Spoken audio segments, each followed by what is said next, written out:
செம்ம டேஸ்டான சிக்கன் தொக்கு செஞ்சு பாருங்கள். இந்த மாதிரி அப்படியே தொக்கா தூக்கிட்டு போயிடுவாங்க உங்களையில் சிக்கன் தொக்கை.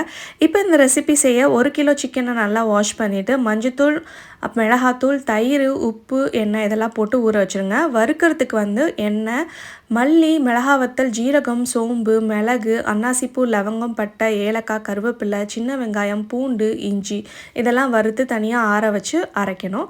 இப்போ தனியாக ஒரு பேனில் எண்ணெய் ஊற்றி பட்டை, கிராம்பு, லவங்கம், ஜீரகம், சோம்பு, சின்ன வெங்காயம், பூண்டு இதெல்லாம் போட்டு தக்காளியும் போட்டு ஆல்ரெடி ஊற வச்சுருக்கிற சிக்கனையும் ஆட் பண்ணி நம்ம மூடி போட்டு நல்லா தண்ணி விடுற அளவுக்கு குக் பண்ணணும். அதுக்குள்ளார நம்ம அரைச்சிட்டு வந்துடலாம். தேங்காய் ஒரு 1/4 கப்பு சேர்த்து அரைச்சிருங்க. இப்போ தண்ணி விட்டுருச்சு. இந்த டைமில் நம்ம சிக்கன் மசாலாவை ஆட் பண்ணிடலாம். ஒரு 3 டேபிள் ஸ்பூன் அளவுக்கு சிக்கன் மசாலா ஆட் பண்ணிவிட்டு அரைச்சி வச்சுருக்க விழுதியும் சேர்த்து தண்ணி நல்லா ஊற்றி நல்லா மிக்ஸ் பண்ணி உப்பு போட்டு நல்லா கொதிக்க விடுங்க. 20 நிமிஷம் வரைக்கும் நல்லா சிம்மில் வச்சு சுண்ட கொதிக்க வச்சிங்கன்னா சூப்பரான சிக்கன் தொக்கு ரெடி ஆகிடும்.